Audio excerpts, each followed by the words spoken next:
Ever grab some trail mix, munching away, and then wonder, huh, how'd these hazelnuts get here? Mm-hmm. Yeah, me too. Yeah. So we're going deep, deep, deep into the world of hazelnuts. Yeah. I mean, beyond the Nutella, beyond Frangelico, like the whole story. Yeah. And we're digging into some really cool excerpts from the Wikipedia article on hazelnuts. Right. Which, let me tell you, way more interesting than I thought it'd be. It's pretty fascinating stuff. You might be surprised to learn just how far back our love affair with hazelnuts goes. Oh, really? Millennia, we're talking. Okay, you've got my attention. Lay some ancient hazelnut knowledge on me. All right, so picture this. Scotland, 8,000 years ago. Archaeologists are digging, and they unearth this massive pit on the island of Colonsay. And what do they find? Hundreds of thousands of burned hazelnut shells, just like chilling there. Wait, seriously? That's a lot of nuts. What was going on back then? Like a giant hazelnut bonfire? Well, not quite a bonfire, but definitely some serious hazelnut processing happening. This discovery, it dates back to about 6,000 BCE, and it suggests that those Mesolithic humans, they weren't just gathering hazelnuts casually. This was large scale, and they had a system for storing and probably roasting them too. So we're talking like organized hazelnut harvesting way back then. Man, my snack game is weak. Right. It really challenges how we think about those early diets. Totally. And it gets even more interesting. So pollen analysis from the site. It hints that these communities might have had a mostly vegetarian diet. Hold up. Pollen analysis. That sounds like a whole other deep dive waiting to happen. Yeah. You're telling me they can analyze ancient pollen to figure out what people ate. Exactly. It's like botanical detective work. And in this case, the evidence is pointing towards a diet potentially low in meat, and yep, you guessed it, high in hazelnuts. These little guys might have been a dietary staple, providing key nutrients, calories. Wow, that's pretty amazing. Never thought I'd be getting a history lesson, A&D nutrition advice from a hazelnut. But it makes sense. They're packed with good stuff, right? Oh, absolutely. Hazelnuts are packed with vitamin E, Right. powerful antioxidant, and of course those healthy fats. Right. Crucial for energy, all sorts of bodily functions. So that's good for the heart, keeping our energy up. But what about all that talk about hazelnuts being brain food? Is there anything to that? Oh, there's definitely more to hazelnuts than meets the eye. For instance, did you know they're an excellent source of manganese? Manganese. Honestly, I wouldn't even know where to start with that one. Yeah, it's not as commonly talked about as other nutrients, but manganese plays a vital role in bone health, metabolism, even helps protect your cells from damage.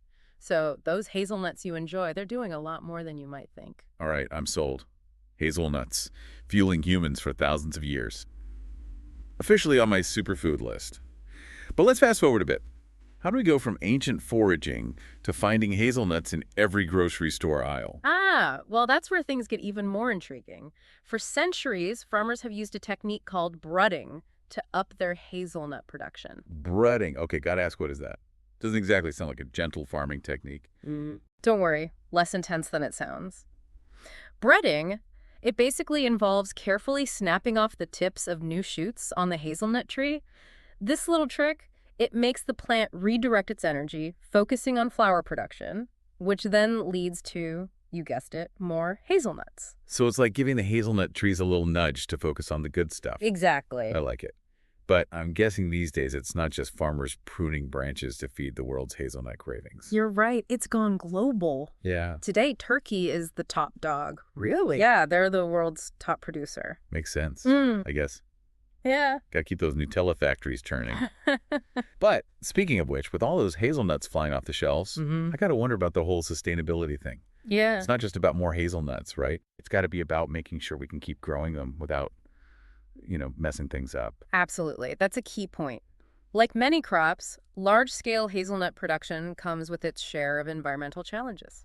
Like what?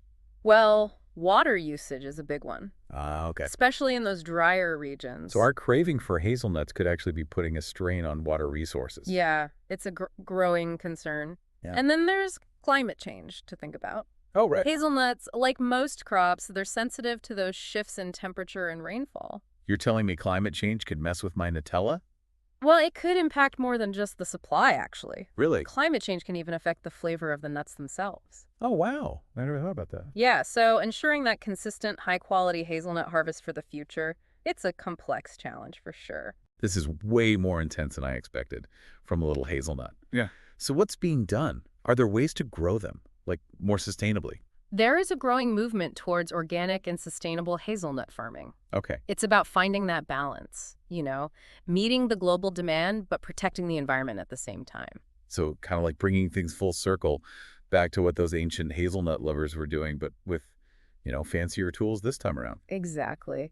It's pretty amazing when you think about it. Organic hazelnut farms, they're all about those natural fertilizers and water conservation methods. Right. And they encourage biodiversity within the orchards, too, which helps create a more resilient and sustainable ecosystem overall. It's amazing how we keep coming back to those ancient practices. Yeah. But on a totally different note, besides my usual Nutella indulgence, what else are we doing with all those hazelnuts? Oh, you'd be surprised at the culinary Oh, possibilities. yeah. Hazelnuts aren't just for sweet treats. They bring a unique richness to savory dishes, too. Oh, really? Imagine roasted vegetables sprinkled with toasted hazelnuts, or creamy soups finished with a drizzle of hazelnut oil. Even a hazelnut-crusted fish. Okay, now you're just making me hungry. Yeah. Got to step up my hazelnut game. Right. And we can't forget their cultural significance. They found their way into folklore and mythology across many different cultures. Oh, I love a good myth. Tell me more. What kind of stories are we talking about?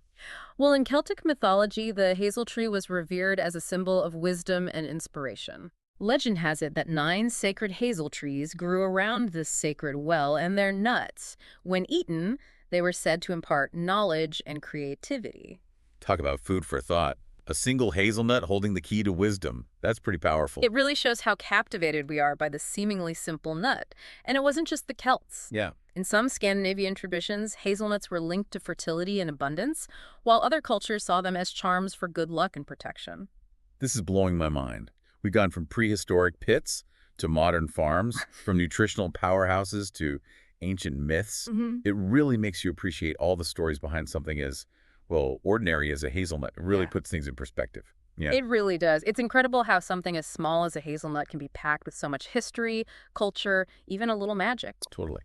But as we're wrapping up our hazelnut adventure here, Yeah. I kind of want to leave our listeners with something to ponder. Oh, I like that. What's a good deep dive without some food for thought? Exactly.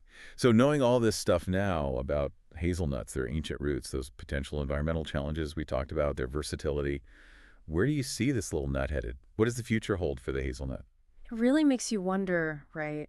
Will we see a big push towards even more sustainable farming to meet that growing demand? Yeah. Will we have to get creative and develop new, tougher hazelnut varieties as the climate throws us those curveballs? And what about new discoveries? Exactly. Will the humble hazelnut keep surprising us? With new uses, new secrets we haven't even dreamt of yet.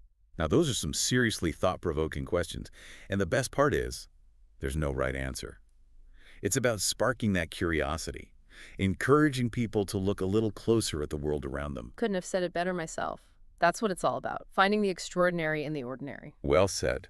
And for anyone listening who's ready to go full-on hazelnut explorer after this, definitely check out that Wikipedia article we mentioned. It's a goldmine of information. Yeah, consider it your hazelnut launchpad. I love it.